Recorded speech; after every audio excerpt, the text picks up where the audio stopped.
हरे कृष्णा. पुढील ध्वनिमुद्रीकरण परमपूज्य राधानाथ स्वामी महाराज यांनी 27 मे 1991 रोजी मुंबई येथे दिलेले प्रवचन आहे.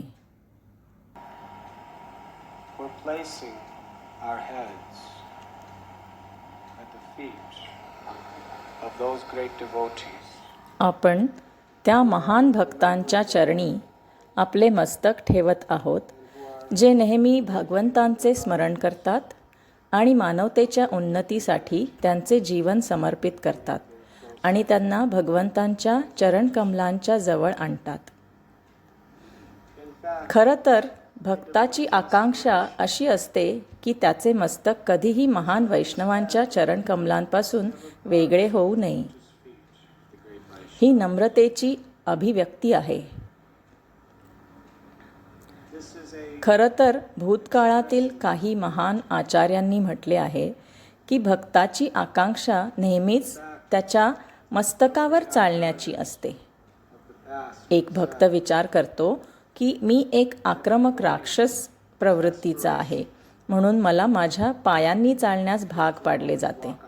कारण जर माझ्यात थोडीशीही नम्रता असती तर माझे डोके कधीही जमिनीवरून निघाले नसते. ते नेहमीच महान वैष्णवांच्या चरणकमलांच्या पातळीच्या सर्वात निम्न स्थानावर असते.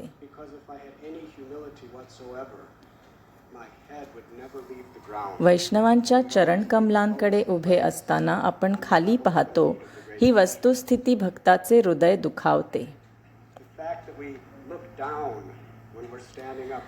मी माझ्या डोक्यावर का चालू शकत नाही, जेणेकरून मी नेहमी महान भक्तांच्या चरणकमलांच्या धुळीकडे पाहू शकेन. कारण साधूंसमोर स्वतःला नम्र केल्यानेच आध्यात्मिक मुक्तीची आणि भक्तिमय गुणांच्या विकासाची आशा आहे.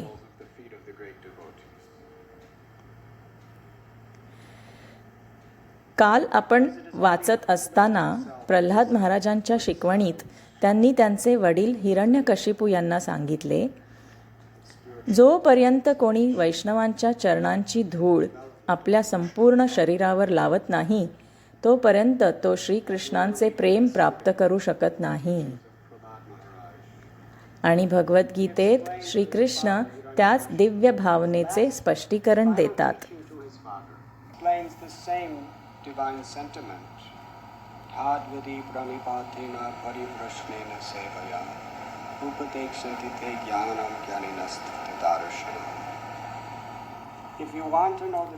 जर तुम्हाला सत्य जाणून घ्यायचे असेल तर तुम्ही गुरूंकडे जावे आणि नम्रतेने विचारपूस करावी.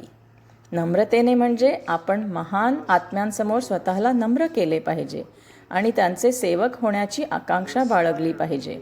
आणि अर्थातच याचा अर्थ केवळ आपले आध्यात्मिक गुरु नाही, अर्थात ते असलेच पाहिजे. आध्यात्मिक गुरु हे भक्तासाठी परम वैष्णव आहेत, परंतु केवळ या मनस्थितीत आध्यात्मिक गुरूंची पूजा करणे पुरेसे नाही. अशा मनस्थितीत सर्व महान वैष्णवांची पूजा करण्याची आकांक्षा देखील बाळगली पाहिजे. आणि गौडीय वैष्णव संप्रदायात आपल्याला केवळ हेच आढळते, ते म्हणजे भक्ती सेवेत प्रामाणिक असलेल्या भक्तांमध्ये दिव्य प्रेमाचे आदान प्रदान.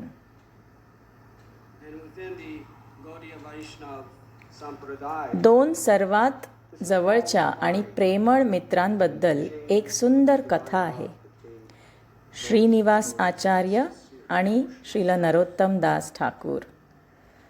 दररोज आपल्या बहुतेक मंदिरांमध्ये आपण श्रील नरोत्तम दास ठाकूर यांचे गीत गात असतो.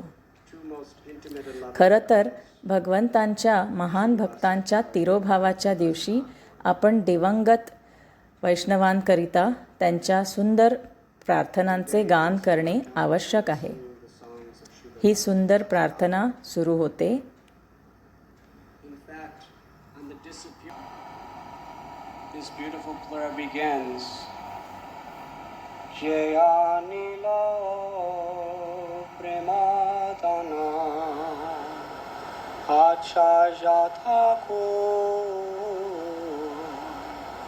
Eno Prabhu Kota Kele Saja Thakur.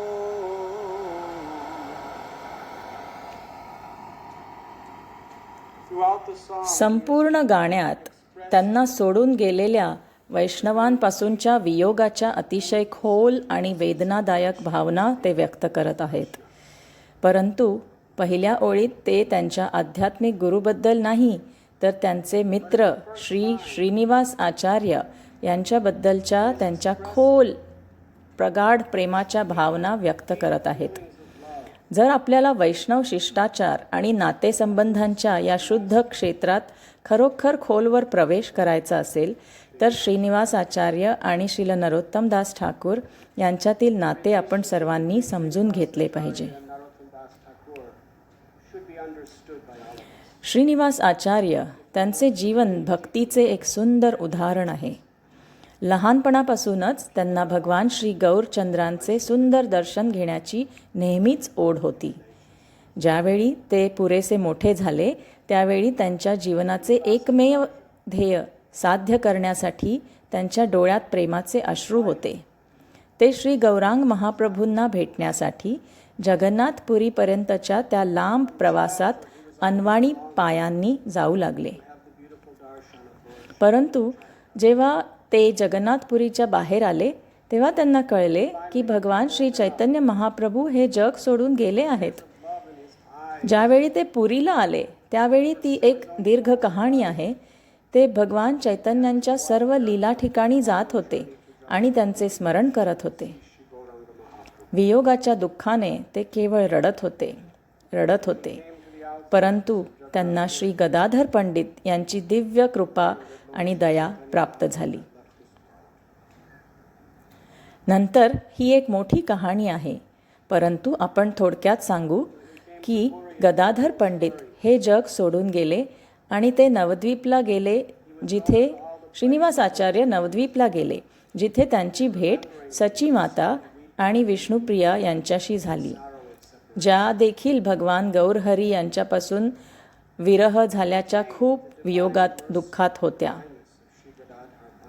आणि नंतर त्यांची भगवान नित्यानंदांची जन्मभूमी एकचक्र या पवित्र स्थानाला भेट द्यायची इच्छा होती. आणि तेथे असताना ते भगवान निताईच्या जन्मस्थळी आले आणि त्या ठिकाणच्या धुळीवर त्यांचे हृदय उत्साहाने मोठ्या आनंदाने नाचत होते. आणि त्याचवेळी वियोगाचे दुःखही त्यांना भावविभोर करत होते. भगवान नित्यानंदांच्या दिव्य लीला स्थलींना त्यांनी भेट दिली. एका रात्री भगवान नित्यानंद यांनी त्यांना स्वप्नात दर्शन दिले. त्यांनी त्यांना सांगितले, श्रीनिवास, तू वृंदावनला जा आणि तिथे रूप गोस्वामी आणि सनातन गोस्वामी यांच्या चरणकमलांचा आश्रय घे, जे संपूर्ण सृष्टीतील सर्व वैष्णवांमध्ये सर्वोच्च आहेत. म्हणून श्रीनिवासने वृंदावनला आपला प्रवास सुरू केला. वाटेत त्यांनी प्रयागला भेट दिली आणि नंतर त्यांनी अयोध्येला भेट दिली. नंतर हजारो मैलांपेक्षा जास्त पायी प्रवास केल्यानंतर ते त्यांच्या गंतव्यस्थानाच्या बाहेर पोहोचले. ते मथुरेजवळ आले. यमुनेच्या काठावर चालत ते विश्राम घाटाच्या पवित्र ठिकाणी पोहोचले.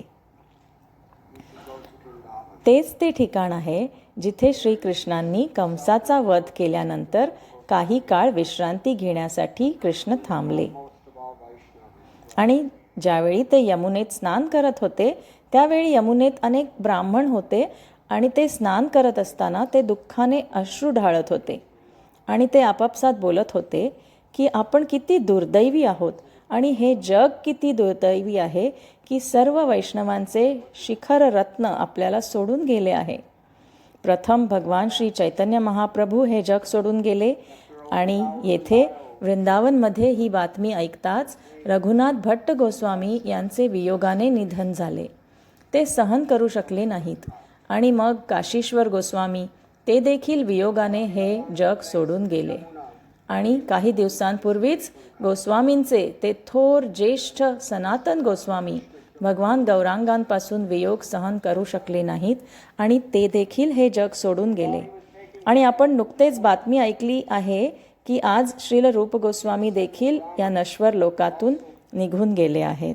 in Jamuna from this mortal sphere. हे ऐकून श्रीनिवास आचार्य दुःखाच्या बाणाने ग्रासले. त्यांनी ब्राह्मणांना विचारले आणि त्यांनी त्यांना सविस्तर माहिती दिली. आणि त्यावेळी त्यांना स्वतःचे समाधान झाले नाही आणि ते रडत जमिनीवर पडले. त्यांना शांत करता आले नाही. मथुरेतील एक ब्राह्मण श्रीनिवासला शांत करण्यासाठी शक्य तितके प्रयत्न करत होते, त्यांना त्यांच्या बाह्य चेतनेत परत आणण्यासाठी. परंतु श्रीनिवास केवळ रडत होते आणि रडत होते. आणि या महान भक्त श्री रूप आणि श्री सनातन यांच्यापासून वियोगात ते रडत होते. त्यावेळी मथुरेतील अनेक रहिवासी पुढे आले आणि त्यांना जगण्याचे काही कारण देण्यासाठी त्यांच्या शक्तीनुसार सर्व काही करत होते. परंतु त्याचा काही उपयोग झाला नाही. ते दुःखाच्या सागरात बुडून तिथेच पडले. त्या रात्री श्रील रूप गोस्वामी आणि श्रील सनातन गोस्वामी त्यांच्या स्वप्नात त्यांना दर्शन द्यायला आले आणि त्यांनी त्यांना सांगितले, तू असा का रडत आहेस? काय अडचण आहे? आम्ही नेहमीच तुझ्यासोबत आहोत. खरं तर गोपाळ भट्ट गोस्वामी ते आमच्या इतकेच दिव्य सामर्थ्यवान आहेत. त्यांच्याकडून दीक्षा घेऊन तू भगवान गौरांगांच्या चरणकमलांचा पूर्ण आश्रय घेशील आणि मग तू आमचा स्वतःचा पुतण्या श्रील जीव गोस्वामी यांच्याकडून अभ्यास शिकावा आणि अशा प्रकारे तू कधीही आमच्यापासून वेगळा राहणार नाहीस. श्रीनिवास, तुझे आमचे एकच महान ध्येय आहे. आम्हाला हवे आहे की तू गौडीय वैष्णवांचे महान आध्यात्मिक साहित्य घे आणि ते सर्व जगाला लाभावे म्हणून वाटून दे. आता तू वृंदावनला जा. You should study under Srila Jiva Goswami, our own nephew. Go to Vrindavan. म्हणून त्यांनी आपला विचार बदलून आपले जीवन चालू ठेवण्याचा निर्णय घेतला आणि त्यांनी वृंदावन धामचा प्रवास सुरू केला. त्याच रात्री रूप गोस्वामी आणि सनातन गोस्वामी यांनी श्रील जीव गोस्वामींना दर्शन दिले. त्यांनी त्यांना सांगितले की उद्या तुम्ही गोविंददेव मंदिरातील संध्या आरतीला जा आणि गर्दीत तुम्हाला एक भक्त श्रीनिवास दिसेल. त्याचा रंग सुंदर सोनेरी आहे. त्याचे डोळे कमळासारखे आहेत. तो अतिशय बारीक आहे. खरं तर तो भगवंतांच्या महान भक्तांपासून वियोग सहन केल्यामुळे क्षीण झाला आहे. तुम्ही त्याला तुमचा स्वतःचा मानून गोपाळ भट्टांच्या चरणकमलांवर घेऊन या. त्याच रात्री रूप आणि सनातन गोपाळ भट्ट गोस्वामींना त्यांनी दर्शन दिले आणि त्यांना सांगितले की भगवान गौरांगांचा खूप प्रिय असलेला एक अतिशय महान भक्त उद्या येईल. तुम्ही त्याला तुमचा शिष्य म्हणून स्वीकारावे. Same night, Rupa and Sanatana म्हणून पहाटे जीवगोस्वामी गोपाळ भट्ट गोस्वामींकडे गेले आणि त्यांनी या अद्भुत स्वप्नाबद्दल चर्चा केली आणि प्रेमाच्या अश्रूंनी ते श्रील रूप आणि श्रील सनातन गोस्वामींची आठवण करत होते आणि एकमेकांना मिठी मारून रडू लागले. त्या संध्याकाळी जीव गोस्वामी श्री राधा गोविंदजींच्या मंदिरात पाहत होते आणि मंदिराच्या मागील बाजूस त्यांना श्रीनिवास जमिनीवर पडलेला आणि रडत असलेला आढळला. आणि जीव गोस्वामींनी त्यांना स्वतःच्या हातांनी उचलून आलिंगन केले. ज्यावेळी श्रीनिवासला समजले की हेच महान जीव गोस्वामी आहेत, त्यावेळी त्यांनी त्यांचे डोके महान जीव गोस्वामींच्या चरणी ठेवले. मग श्रील जीव गोस्वामी त्यांना त्यांच्या मंदिरात घेऊन गेले आणि त्यांनी त्यांना राधा दामोदरांच्या सुंदर विग्रहांसमोर आणले.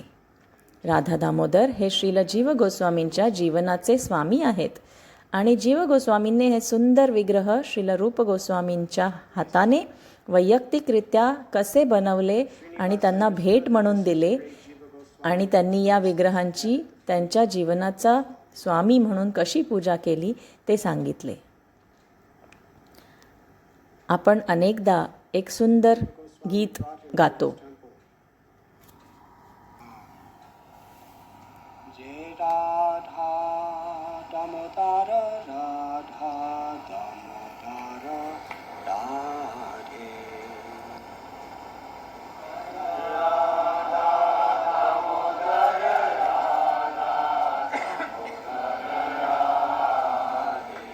जय राधा दामोदर राधा दामोदर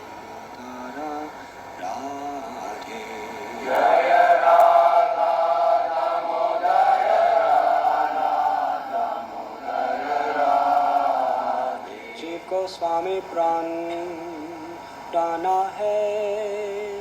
जीव गोस्वामी प्राण डाना है.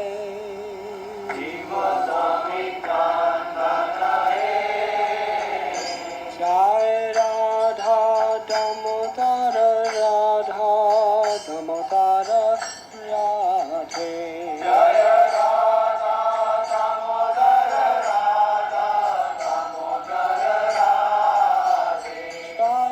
राधा दामोदर राधा दामोदर राधे.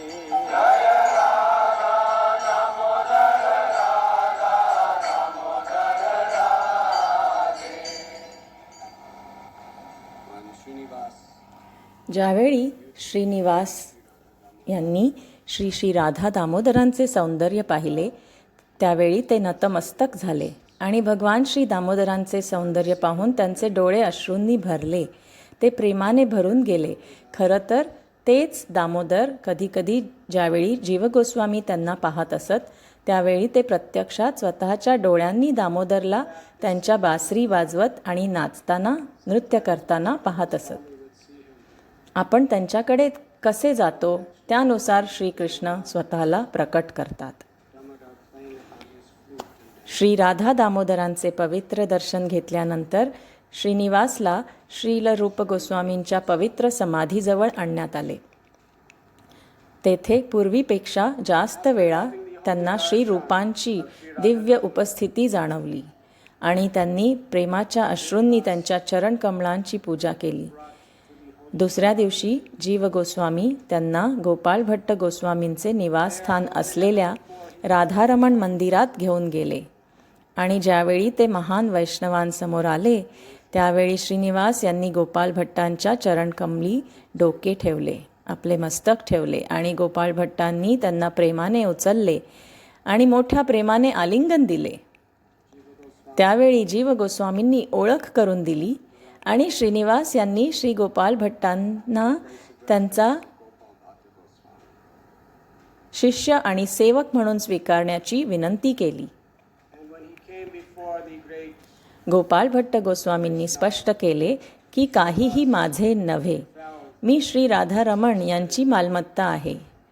तुम्ही मला तुमचा शिष्य म्हणून स्वीकार करण्यास सांगत आहात. याचा अर्थ असा की मी तुम्हाला श्री श्री राधारमण यांच्या चरणकमलांना प्रेमाचा नैवेद्य म्हणून अर्पण करतो. आणि मग ते त्यांना मंदिरात घेऊन गेले. ज्यावेळी गोपाळ भट्ट गोस्वामी वृंदावनात आले त्यावेळी त्यांना श्री चैतन्य महाप्रभूंनी शालिग्राम शिलेच्या रूपात श्रीकृष्णांची पूजा करण्यास सांगितले. परंतु गोपाळ भट्टांना मंदिरात श्रील रूप गोस्वामींच्या मूर्ती गोविंददेवांची सेवा करण्याची खूप आवड होती. ज्यावेळी त्यांनी रूप गोस्वामींना सांगितले की भगवान गौरांग महाप्रभू मला शालिग्राम शिलेची पूजा करायला सांगत आहेत त्यावेळी श्रील रूप गोस्वामी म्हणाले, म्हणजेच आता गोविंदजींची विरहामध्ये पूजा करणे हे तुमचे ध्येय आहे. तर ही शालिग्राम शिला मिळवण्यासाठी त्यांना नेपाळमधील गंडकी नदीपर्यंत जावे लागले. परंतु गोपाळ भट्ट गोस्वामी नेहमीच गोविंदजींच्या सुंदर चेहऱ्याचा, गोपीनाथांच्या महान विग्रहांच्या सुंदर वक्षस्थलाचा आणि मदन मोहनजींच्या चरणकमलांचा विचार करत असत. आपण पाहतो वृंदावनातील हे 3 मुख्य विग्रह आहेत, Shri Govind, Gopinath, Madan Mohan. Swami, that Lord Gauranga wants me to worship the Shala Krishna, Vajra. He was the son of Aniruddha. भगवान श्रीकृष्णांचा पणतू वज्र, Prajumana. जो अनिरुद्धाचा मुलगा होता, जो प्रद्युम्नचा मुलगा होता आणि जो श्रीकृष्णांचा मुलगा होता. आणि श्रीकृष्णांनी हे जग सोडल्यानंतर आणि सर्व यदुवंश त्यांच्या मागे लागला, तेव्हा महाराज परीक्षित यांनी यदुवंशातील एकमेव जिवंत राहिलेल्या वज्रला मथुरा आणि वृंदावनाच्या संपूर्ण क्षेत्राचा प्रभारी म्हणून राज्य करण्यासाठी नियुक्त केले. आता वज्र त्याला विग्रहांमध्ये श्रीकृष्णांचे एक सुंदर रूप हवे होते, जे श्यामसुंदरच्या खऱ्या सौंदर्यासारखे होते. म्हणून त्याने विश्वकर्माला विग्रह बनवायला लावले आणि त्यांची आई, वज्रनाभची आई, श्रीकृष्णांचा प्रत्येक भाग कसा दिसतो याचे वर्णन करत होती, कारण तिने त्यांना पाहिले होते. ती त्यांच्यासोबत राहत होती, म्हणून त्याने एक विग्रह तयार केले आणि ती म्हणाली, या विग्रहाचे चरण श्रीकृष्णांच्या चरणांसारखे आहेत. ती राधा मदन मोहनजींची मूर्ती होती. आणि मग त्याने दुसरी मूर्ती कोरली आणि ती म्हणाली की या मूर्तीची छाती श्रीकृष्णांच्या छातीसारखीच आहे. ती राधा गोपीनाथची मूर्ती होती.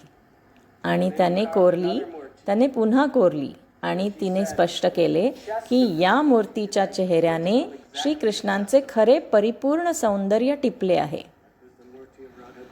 ते राधा गोविंदजी होते. तर वृंदावनात राहणारे गोपाल भट्ट गोस्वामी नेहमीच मदन मोहनच्या चरणांवर, गोपीनाथजींच्या वक्षस्थलावर आणि राधा गोविंदजींच्या मुखकमलावर ध्यान करीत असत. परंतु या दरम्यान भगवान गौरांग महाप्रभूंच्या आज्ञेनुसार ते लहान शालिग्राम शिलेची पूजा करीत होते आणि कुणीतरी त्यांना सुंदर अलंकार दिले आणि ते विचार करीत होते, मी हे अलंकार शालिग्राम शिलेवर कसे घालू शकतो. म्हणून त्यांना ब्रजधाम वृंदावनाच्या या 3 महान मूर्तींपासून खूप विरह जाणवत होता. म्हणून त्या रात्री शालिग्राम शिला विकसित झाली आणि एका सुंदर सुंदर विग्रहामध्ये प्रकट झाली. आणि ज्यावेळी गोपाल भट्ट गोस्वामींनी त्यांच्याकडे पाहिले, त्यावेळी त्यांना आश्चर्य वाटले. राधारमण कदाचित गौडीय वैष्णवांच्या सर्व विग्रहांमध्ये सर्वात जास्त पूजनीय आहेत. का? कारण त्यांचे चरण मदन मोहनच्या चरणांसारखे आहेत, त्यांची छाती गोपीनाथांच्या छातीसारखी आहे आणि त्यांचे मुखकमल गोविंदांच्या मुखकमलाप्रमाणे आहे. अशा प्रकारे श्रीकृष्णांनी गोपाल भट्ट गोस्वामींच्या सर्व इच्छा पूर्ण केल्या, जे त्यांच्या 3 पूजनीय विग्रहांना एकाच ठिकाणी पाहू शकत होते.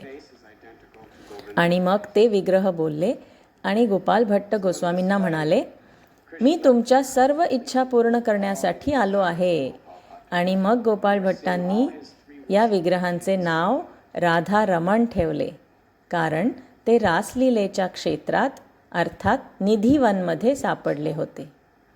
राधारमण म्हणजे श्रीमती राधाराणीला आनंद देणारे. आणि त्यांनी सर्व महान गोस्वामींना एक अद्भुत प्रतिष्ठापना समारंभासाठी बोलावले. म्हणून ज्यावेळी श्रीनिवास आचार्यांनी ही अद्भुत कथा ऐकली आणि श्री राधारमण यांच्या सुंदर रूपाच्या आकर्षक दर्शनासमोर उभे राहिले, त्यावेळी ते प्रेमाश्रूंनी जमिनीवर कोसळले आणि त्यांनी हृदय आणि आत्म्याने भगवान श्रीकृष्णांची पूजा केली. म्हणून आपण राधारमण यांच्या सन्मानार्थ ही सुंदर प्रार्थना गातो.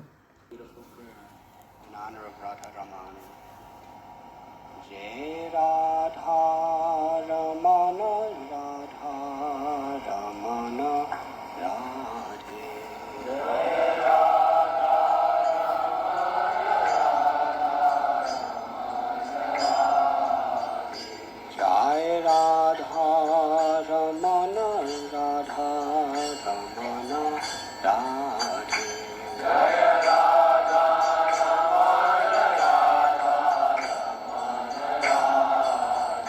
गोपाल भट्ट प्राणधन है गोपाल भट्ट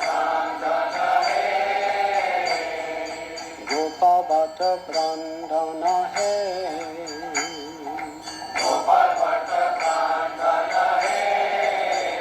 जय राधा रमन राधा रमन राधे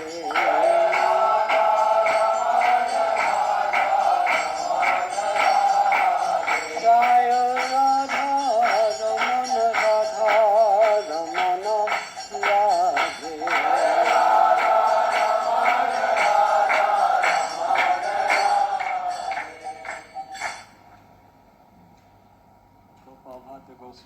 गोपाल भट्ट गोस्वामी कधीकधी ज्यावेळी ते श्री राधारमण यांची पूजा करीत असत त्यावेळी त्यांना भगवान श्री चैतन्य महाप्रभूंचे सुंदर रूप आठवत असे. कारण ज्यावेळी गोपाल भट्ट दक्षिण भारतातील श्रीरंगम येथे राहणारे लहान मूल होते त्यावेळी भगवान श्री गौरांग महाप्रभू 4 महिने चतुर्मासाचे त्यांच्या घरी राहिले होते आणि गोपाल भट्ट यांना भगवंतांच्या चरणांची मालिश करण्याची आणि त्यांच्याशी अत्यंत क्षुल्लक आणि प्रेमळ भक्तिमय सेवा करण्याची पवित्र सेवा देण्यात आली होती. जर आपले हृदय शुद्ध असेल तर श्रीकृष्ण आपल्या सर्व इच्छा पूर्ण करतात. म्हणून एके दिवशी श्री राधारमण यांची पूजा करताना गोपाल भट्ट यांना भगवान श्री गौर सुंदरपासून खूप विरह जाणवत असताना त्यावेळी त्यांच्या डोळ्यासमोर श्री श्री राधा रमण भगवान गौरांगांच्या सुंदर रूपात रूपांतरित होऊन त्यांचे तेजस्वी आणि भव्य दर्शन घडले. आणि हे पाहून गोपाल भट्ट गोस्वामींना जाणवले की जो कोणी भगवंतांचा आश्रय घेतो त्याची कोणतीही इच्छा अपूर्ण राहत नाही. आणि भगवान गौरांग महाप्रभू त्यांनी त्यांना समजावून सांगितले की तुला हे माहीत असले पाहिजे की श्री राधारमण आणि मी वेगळे नाही. ज्यावेळी तुम्ही त्यांची पूजा करता त्यावेळी तुम्ही माझी पूजा करत असता. ज्यावेळी तुम्ही त्यांच्या सानिध्यात असता त्यावेळी तुम्ही माझ्या सानिध्यात असता. गोपाल भट्ट गोस्वामी भगवान गौर हरींच्या चरणकमळी पडले आणि प्रेमाने भरलेल्या अंतःकरणाने प्रार्थना करीत होते की ते कायमचे त्यांचे आज्ञाधारक सेवक म्हणून राहू शकतील. आणि मग भगवान गौरांग महाप्रभूंनी पुन्हा राधारमणच्या सुंदर रूपात रूपांतर केले. हो, जर आपण श्रीकृष्णांना शरण गेलो तर आपण कधीही अपयशी ठरणार नाही. ज्यावेळी आपण श्रीकृष्णांना शरण जातो त्यावेळी श्रीकृष्ण आपल्या सर्व इच्छा पूर्ण करतील. परंतु आपल्या भौतिक इच्छा नव्हे, कारण आपल्या भौतिक इच्छा कधीही पूर्ण होऊ शकत नाहीत. परंतु ते आपल्या सर्व आध्यात्मिक इच्छा कायमच्या पूर्ण करतात. अशा प्रकारे श्रीनिवास आचार्य गोपाल भट्ट गोस्वामींच्या दिव्य उपस्थितीत राधारमण यांच्या उपासनेत रमले आणि एका शुभ दिवशी दीक्षा समारंभ झाला आणि श्रीनिवास महान गोस्वामीजींचे औपचारिक शिष्य बनले. आणि गोपाल भट्ट गोस्वामींनी त्यांना दीक्षा दिल्यानंतर जीव गोस्वामींना बोलावले आणि म्हणाले, आता मी यांना तुमच्या देखरेखीखाली ठेवत आहे. आणि त्यांनी श्रीनिवास यांना सांगितले, जीव गोस्वामी आणि माझ्यामध्ये कोणताही फरक नाही. तुम्ही त्यांच्या चरणकमलांना शरण जा, त्यांची पूजा करा आणि त्यांच्याकडून शिका. म्हणून ते जीव गोस्वामींच्या मंदिरात परत गेले आणि तेथे जीव गोस्वामींनी श्रीनिवासला 6 गोस्वामींच्या शिकवणी आणि महान वैदिक साहित्याच्या शिकवणी शिकवण्यास सुरुवात केली. श्रीनिवासने श्रील नरोत्तम दास ठाकूर नावाच्या एका महान भक्ताचे गौरव अनेक लोकांकडून ऐकले होते. श्रील नरोत्तम दास ठाकूर हे श्रीनिवासच्याच वयाचे होते. ते बंगालमधील एका कुटुंबातील राजपुत्र होते, जे सर्वस्व सोडून गोस्वामींच्या चरणकमलांचा आश्रय घेण्यासाठी वृंदावनला आले होते. नरोत्तम दास ठाकूर देखील श्रील जीव गोस्वामींचा आश्रय शोधत होते. परंतु वृंदावनात राहताना ते लोकनाथ गोस्वामी नावाच्या एका महान वैष्णवांच्या कृपेकडे अतिशय आकर्षित आणि आसक्त झाले. श्रील लोकनाथ गोस्वामी हे अतिशय नम्र होते. त्यावेळी ते वृंदावनात एका भूगर्भ गोस्वामींसोबत राहत होते आणि ते अतिशय वृद्ध होते आणि त्यांचे कोणतेही शिष्य नव्हते. परंतु नरोत्तम यांनी लोकनाथांची इतकी नम्र आणि निस्वार्थ सेवा केली की त्यांनी त्यांचे हृदय आकर्षित केले आणि लोकनाथांनी नरोत्तमला आपला शिष्य म्हणून स्वीकारले आणि त्यांना औपचारिक दीक्षा दिली. परंतु पुन्हा लोकनाथ गोस्वामींनी नरोत्तम दास ठाकूर यांच्या प्रशिक्षणाची जबाबदारी श्रील जीव गोस्वामी यांच्यावर सोपवली. म्हणून नरोत्तमच्या नम्रतेचे आणि भक्तीचे वैभव ऐकून श्रीनिवासला या महान वैष्णवाला भेटण्याची तीव्र इच्छा झाली आणि जीव गोस्वामींच्या कृपा व्यवस्थेने ते एकत्र आले.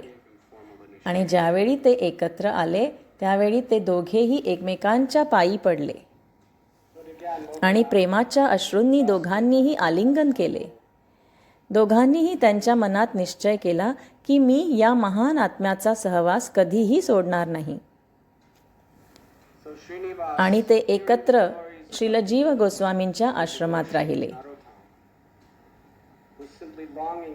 आणि असे वर्णन आहे की श्रील जीव गोस्वामींचे 2 हात होते, म्हणजे नरोत्तम आणि श्रीनिवास.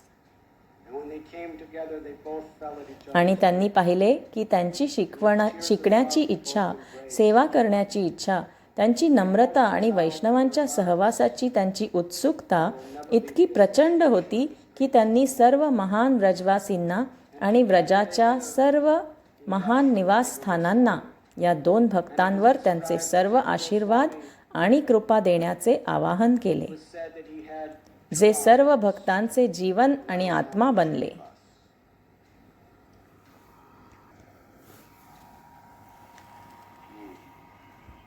खरं तर श्रीनिवास हा इतका अद्भुत आणि प्रामाणिक विद्यार्थी होता की त्याने त्याचे धडे इतके चांगले शिकले की जीव गोस्वामींनी त्याचे नाव श्रीनिवास कविराज ठेवण्याचा निर्णय घेतला.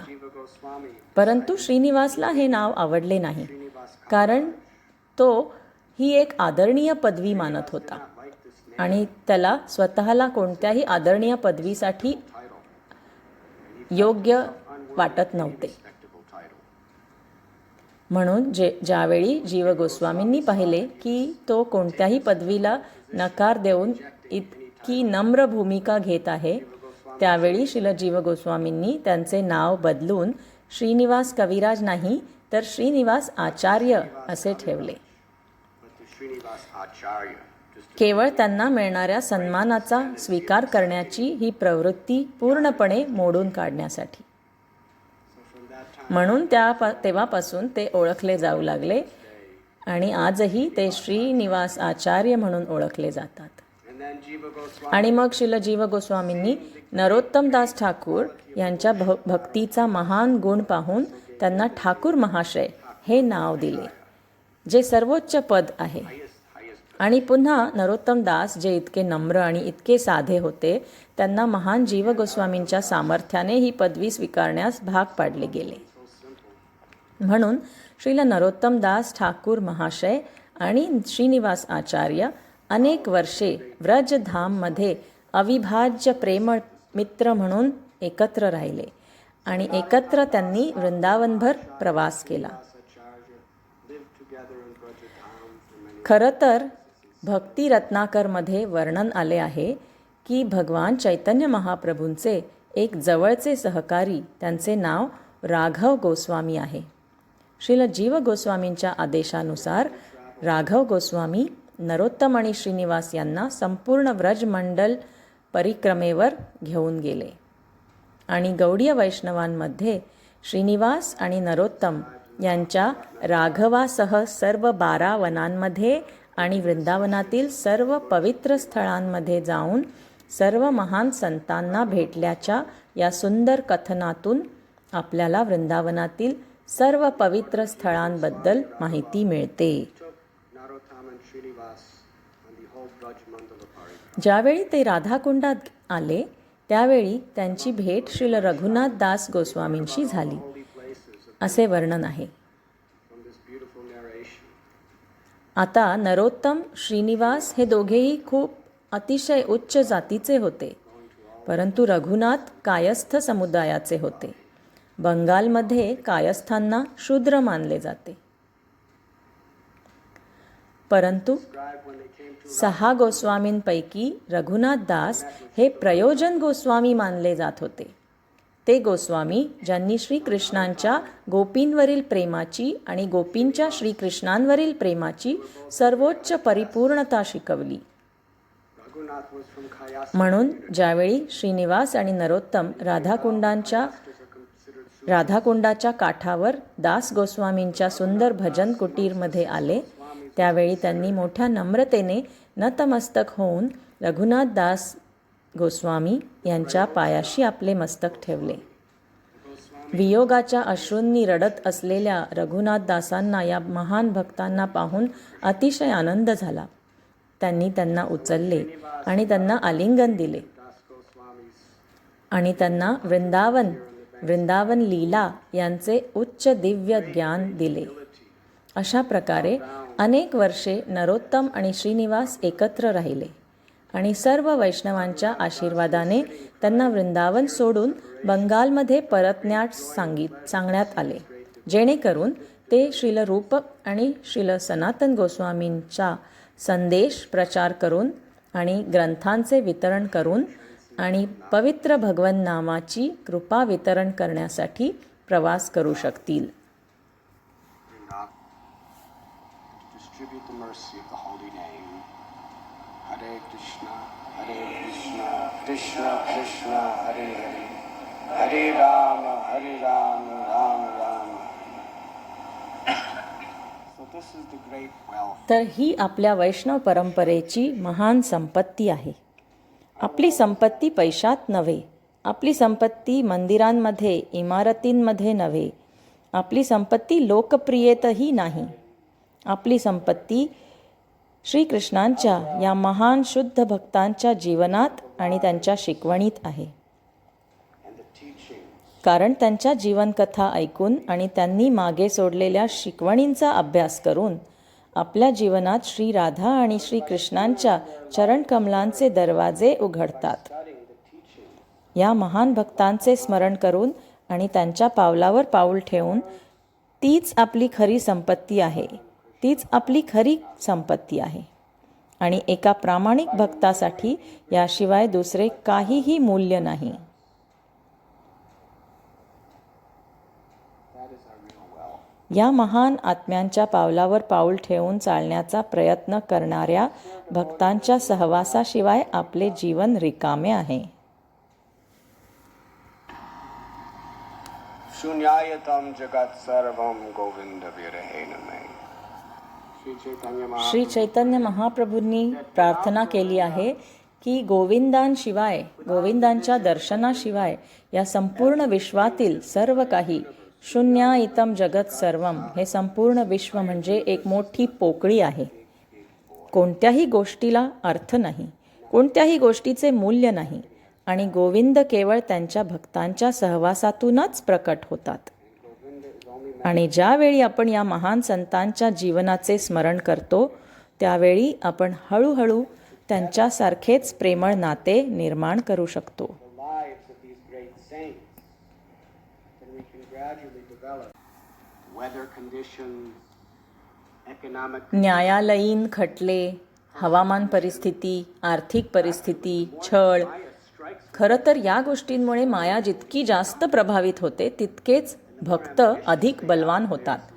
आणि जर ते आंदोलनाच्या विस्तारासाठी प्रामाणिक असतील तर ते अधिक महत्त्वाकांक्षी बनतात. म्हणून प्रामाणिक भक्तांमध्ये बाहेरून होणारे हल्ले भक्तांना अधिक बलवान, अधिक धाडसी, अधिक निर्भय आणि अधिक सक्षम बनवतात. म्हणून मायेला आतून नष्ट करण्याचा खूप हुशारीने प्रयत्न करावा लागतो. आणि ती आतून कशी नष्ट करते? शंका निर्माण करून, अविश्वास निर्माण करून, प्रचाराद्वारे. by propaganda. ही भौतिक गोष्ट नाही. It's not a physical thing. प्रचार करणे, जाहिरात करणे हे या संपूर्ण सृष्टीतील मायेचे सर्वात शक्तिशाली शस्त्र आहे. मी नुकताच फ्रान्समध्ये होतो. पॅरिसमध्ये फ्रान्सचा राजा युरोपमधील सर्वात शक्तिशाली राजा आहे आणि तो कसा पराभूत होतो? King in Europe खोट्या जाहिरातीमुळे. defeated. ज्या लोकांना तो खरोखर मदत करत होता, बाहेरून शत्रू केवळ वाईट गोष्टी सांगण्यासाठी लोकांना आत पाठवत होते. Just to say bad. तो असे करत आहे, तो तसे करत आहे, तो असे करत आहे. आणि त्यांनी हे इतके वेळा ऐकले की ते आता कोणीही एकमेकांवर विश्वास ठेवू शकत नव्हते. अशा प्रकारे बाहेरून येणाऱ्या शत्रूला माहीत होते की तो बाहेरून जिंकू शकत नाही, परंतु आतून सर्व काही तुकडे तुकडे झाले. माया अशा प्रकारे कार्य करते. माया एकमेकांमध्ये अविश्वास आणि शंका निर्माण करण्याचा प्रयत्न करेल, द्वैत निर्माण करण्याचा प्रयत्न करेल. म्हणून जर तुम्हाला हा प्रचार आत शिरताना दिसला जो तो शंका आणि अविश्वास निर्माण करेल, तर समजून घ्या की तो गुरुच्या ध्येयासाठी विषारी साप आहे. Propaganda creeping in. तुम्ही त्याला ताबडतोब तुडवावे. तुम्ही त्याला मारले पाहिजे. त्याला आत येऊ देऊ नका. कारण एकदा ते विष फिरू लागले की सर्वजण गोंधळून जातात. प्रेम आणि विश्वास. जर तुम्ही एखाद्यावर विश्वासच ठेवू शकत नाही, तर तुम्ही एखाद्यावर प्रेम करू शकत नाही. आणि काय कोणती गोष्ट विश्वास नष्ट करतो? Trust somebody you can't. प्रचार, जाहिरात, मायेचा प्रचार. And what destroys trust? एकमेकांमध्ये शंका, मतभेद आणि अविश्वास निर्माण करण्याचा प्रयत्न. आणि जर आपण त्याचे बळी पडलो तर आपले कृष्ण भावनामृतचे ध्येय थांबते. माया अनेक प्रकारे हल्ला करेल. गौडीय मठाचे काय झाले ते आपण पाहतो. शंका, अविश्वास आणि प्रचारामुळे इतके भक्त वेगळे झाले. म्हणून आपण अत्यंत सावध आणि सतर्क असले पाहिजे की आपण या आजाराला आपल्या सहवासात येऊ देऊ नये. जर कोणाला समस्या असेल तर त्याला मदत करा, टीका करू नका. अरे, जर कोणी काही द्वैत किंवा दुटप्पीपणा निर्माण करण्याचा प्रयत्न करत असेल, ही व्यक्ती या व्यक्तीविरुद्ध आहे आणि ती व्यक्ती त्या व्यक्तीविरुद्ध आहे, तर ऐकू नका. ती माया आहे. जर तुम्हाला काही शंका असेल तर तुम्ही केवळ गुरूंना विचारा. जर तुम्हाला काही शंका असेल तर तुम्ही एखाद्या वरिष्ठ वैष्णवांना किंवा गुरूंना विचारा. Problem? Help them. परंतु त्यांना जे ऐकले आहे त्याच्या विरुद्ध काहीही सांगू नका, ऐकू नका. जर तुम्ही असे केले तर तुम्ही तुमच्या गुरूंचे स्वतःचे ध्येय नष्ट करण्यासाठी मायेचे एजंट बनता. Against that person. Don't listen. ठीक आहे का? ते उत्तर देते का? श्रील प्रभुपाद म्हणायचे की आपल्या आंदोलनाचा सर्वात मोठा शत्रू अफवा आहेत. You ask a senior Vaishnava or the guru. गप्पा टप्पा, प्रजल्प यामुळे भक्ती सेवेची सर्व प्रवृत्ती नष्ट होते. ऐकू नका. ती येईल. मायेला करावेच लागेल. मायेला तसे करावेच लागेल. जर ती करत नसेल तर ती तिचे काम करत नाहीये.